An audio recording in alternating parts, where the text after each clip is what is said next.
Kasi Diablo Squad at saka 1-11 saka 1-12. So, may mga pangalan doon sa una. Siyempre, sa pangalawa, mayroon din. Nandiyan din yung mga 1-12 na. So, ito na yung 1-12 na Diablo Squad's member. So, 1980 nang binuo ito ulit ni Sergeant Malabonangaw. So, ito na, hanggang sa lumaganap ito sa hukbong sandata ng Pilipinas. Saan ba to? Siyempre, nakasapi na nito. Ito na sila Paton Labita, sila Amazona. Ito na yun, yung mga sumikat na to. Okay. 1980. Ibig sabihin, lumakad na siya ng lumakad ng 1980, 2 years, August 1982, ang kauna-unahang pangkalahatan pagpupulong na naganap sa Mindanao State University na dinaluhan na may 700 na miyembro na sakay ng Armed Forces of the Philippines kasama ang Philippine Marines sa buong kapuluan ng Mindanao. Ito ang tinatawag na Convention ng mga Guardians taon 1982. Dinaluhan ng 700 na Guardians. Ito, galing na to sa iba't ibang kapuluan.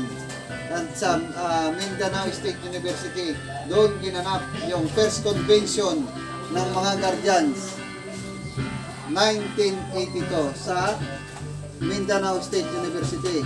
Pero ang dumalo dito, ang mga nakasama rito, ito ay parang lahat ay miyembro lamang ng Armed Forces of the Philippines. Wala pang iba na nakasama rito or wala pang iba na miyembro na taga-labas o na sibilyan.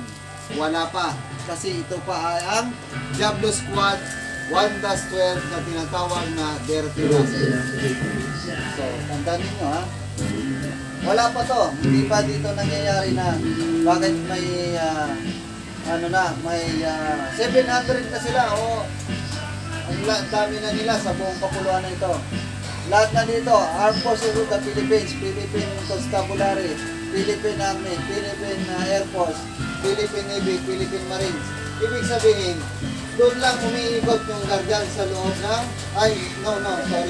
Diablo Squad, hindi Guardian. So bakit importante na malaman ninyo yung history ng Guardians? Kasi nga, doon ito nagsimula sa Diablo Squad. Dito nagkaroon na after the convention doon sa Mindanao State University. Dito na nagkaroon ng kalugan ng bawat salitang Diablo. Asa na yung sino ba yung sagot na nakaraan? Lipat kaya tayo sa loob. Ready pa?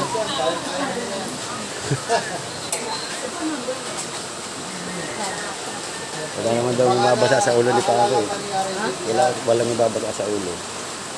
Nada please. Dali natin alam po yung meaning ng Guardian. So, sa kanilang dalawa. Sa inyo, represent ito ang natin. So, baka natatanda mo ba kung ano meaning ng Diablo Squad sa Diablo, kung ano meaning ng Chief? Gentleman. Gentleman United Officers. At saka dito, Ingenious.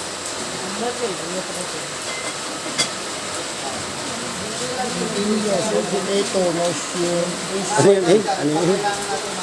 Ito eh. Sa baba. Educator, Nation, Society. Dalawa kasi ang egg. Oo ha. Kala ko avocado kasi. Advocate. Kasi safe yung isa eh. Diba? Guardian, Gentleman United Associate, Race, Dauntless, Ingenious, Ingenious. Educator, Advocate. Nation, Society. Pwede na. Kala ko advocate lang. Advocate. Advocate. Advocate. Nilagyan ko pa ng ito na.